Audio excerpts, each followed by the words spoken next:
G'day, it's Jamie, and welcome to Where's My Yowie. Today, I'm reading an old newspaper report about a giant goanna sighting at Lake Sylvester, Northern Territory in 1936, so we'll get into it. This was published in the Sydney Mail on Wednesday, the 2nd of September, 1936, titled Goliath of the Lake, Last of the Goanna Giants, by John Kyle Little. The giant goanna of this story was located in the vicinity of a huge blue bush depression in Barkly Tableland, Northern Territory, known as Lake Sylvester. This inland lake receives the overflow of all watercourses from the Buchanan River onward to within easy reach of the Newcastle Waters overland line. After big flooding such as occurred when the break of the drought came at the end of 1894-1895, a circumference of possibly 100 miles of water showed. For the brief period that this spread remained, the lake was tenanted by every form of bird and reptilian life known in the north. Previous to my acquaintance with Goliath, the Sandhill natives of Farrows Creek, western tributary of the Cooper, told me of these huge goannas. The Mulligan River natives and those of the Toko Ranges, west of Lake Idemay on the Georgina River, knew of their existence, and all natives regarded them with quaint familiarity, largely intermixed with awe. As a small boy in the central west of Queensland, I listened to tales of old native warriors. They told me in graphic manner of various gigantic reptiles, fearsome monsters of the snake family.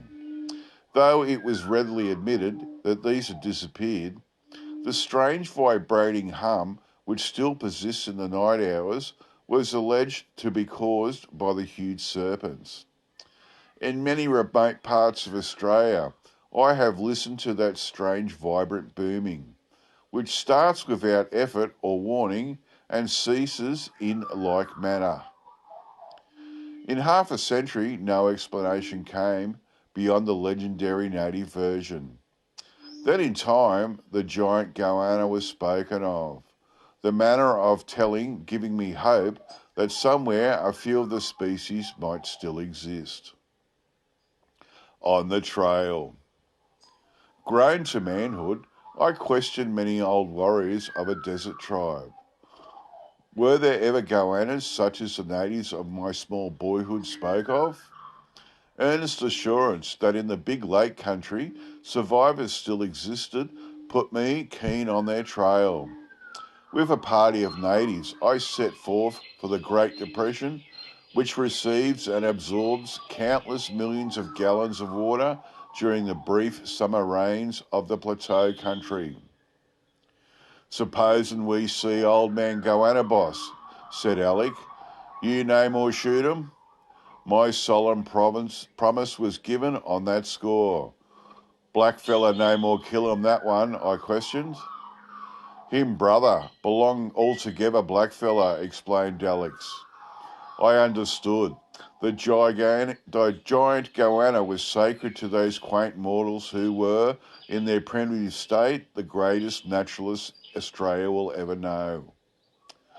We rode the vast circumference of the lake expanse, and scouting for tracks miles out on the firm red pebble ridges, we found the great lizard, which I straightway named Goliath, a male of the species, and surely one of outstanding proportions.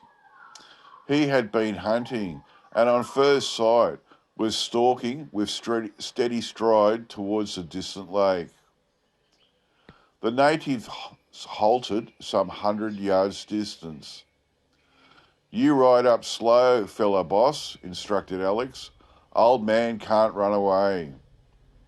Steadily my approach was made. Goliath paused on a slight elevation. The 12 feet length of broad body and long tail curved into tautness. a long, slender neck arched in the same manner. Narrow, bony head with long, deep mouth was held in proud defiance of seeming the enemy. His eyes, like long, narrow slits of a peculiar yellow fire, were of decidedly oriental design, and the cold wickedness expressed therein was remarkable. Quietly, every detail of the huge reptile was observed. Steel, hard, hooked claws on all 4 feet, an armoury in themselves, driving power supplied by legs of solid muscle.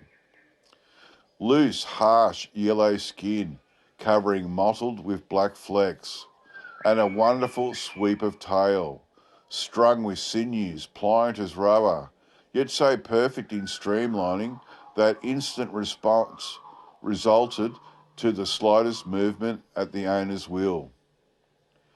Half doubting my intention and alert to every move, Goliath, by some peculiar motion, blew out the skin of under his throat in a balloon fashion. Not by any chance did he evince any desire to attack. He simply stood on the defence, ready to meet any eventuality. Tremendous speed. Reluctant to leave my new acquaintance, I put the question of his capture to the natives. The idea was not favoured. Altogether, blackfella have bad luck, explained Alex. Supposing we catch an old man. This country belonged to him, the boy further explained. I decided not to break faith with the natives in any form.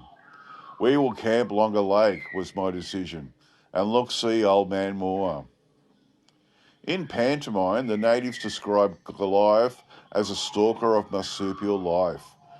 In like manner, they rehearsed the mighty lizard in encounter with the huge and venomous brown snakes of that region.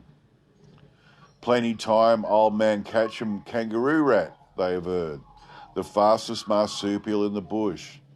I expressed disbelief. The natives explained Goliath, in spite of his bulk, had tremendous speed over a short distance. Coupled with that, he could move silently, and those marvellous glittering eyes could detect the faintest movement or object at long range. Handy to our former meeting place, we again found Goliath. He no longer regarded my presence with suspicion. The wicked light of those extraordinary orbs was veiled to a softer shade. The great length lay slack and lazy in the moderate sun heat. Scouting round, the natives had located an enormous brown snake. By devious manoeuvring, we directed the 10 feet of sinuous venom towards the spot where Goliath lay. Reptilian wickedness. While yet the great serpent made unwilling progress through scattered grass tussocks, the basking giant lizard sensed his presence. Without seeming effort, he stood with body clear of the ground, long neck arched, yellow eyes glinting streaks of flame. In split seconds, the transformation was complete. Goliath was the incarnation of reptilian wickedness.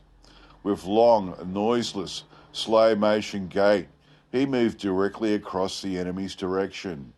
We gazed spellbound. The great brown snake, by lightning speed manoeuvre, had gone into a circular coil. With about 2 feet from head back free, 8 feet of body was coiled into as small compass as its bulk allowed. With head and throat flattened, the snake looked repulsively ferocious. Goliath, on the other hand, apart from the cold glitter of his eyes, gave the impression of cool, deliberate courage and determination. How would the battle start? Our uncertainty was short-lived. With unbelievable rapidity, Goliath rushed round the snake in dizzy circles, while the venomous head struck futile blows at him. In a flash, 12 feet of Goanna shot at high speed across the sleek coils, and halted out of range. That mad gallop inflicted wounds which made the snake uncoil in agony and wild with fury. The serpent threw discretion to the wind. Body undulating in a tempest of hate, he boldly attacked Goliath. The two heads seemed to miss each other by fractions, yet Goliath was actually not attacking, for he knew his enemy was wounded. Minutes passed. The serpent lay full length, and again Goliath encircled him in a mad whirl. Again the steel-hard claws left gaping wounds. Slowly the serpent made attempts to strike. Inch by inch Goliath moved parallel with the long body. Then, with one swift side dart of his long neck, the deep jaws snapped tight behind the serpent's head. The double rows of saw-like teeth bit in. Neck sinews rose for a brief space, and a headless 10 feet of serpent moved in a slow, muscular contraction. Without deigning to look at his foe, Goliath stalked off with his long motion travelling stride for the waters of the lake. Drought and death. More than once I renewed acquaintance with the Goliath of the lake, and sometimes watched him stalk various birds and marsupials, or again found him posing motionless on some elevated portion of the ridge. Surely Goliath reigned supreme as a hunter of game and a cold, calculating killer of venomous reptiles. Time came when the drought gripped the great grey plains. Cattle herds lay bare the country for miles around the water basin. Dust a foot deep replaced the grass a foot high. Rotting carcasses of beast and marsupial took the place of fat, well-nourished flesh. Reduced by poverty, the giant Goanna crawled wearily out of the stagnant waters. Hunger-driven, he sought relief in the drying bodies of beasts whose hides hardened in the fierce summer heat. Soon deprived of his daily bath and living in foul condition, he lost his virile strength. Folds of loose skin hung around him, and his muscles were shrunken to vanishing point. On a stony elevation we found the shrunken corpse, yet in posture it may be assumed that he faced death with the same courage he had faced his enemies during life.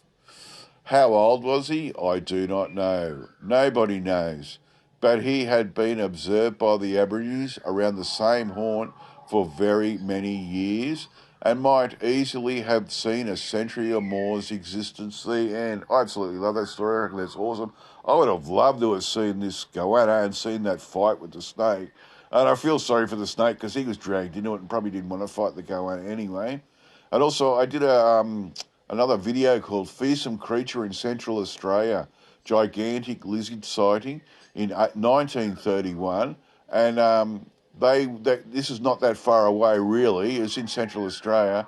But their Goanna in that story was 15 feet long, whereas this one's only 12. But it's all really interesting, and I wonder if they might even be probably Megalania. But who knows? Okay, that's it for me. I'll get back to you all next time. Bye.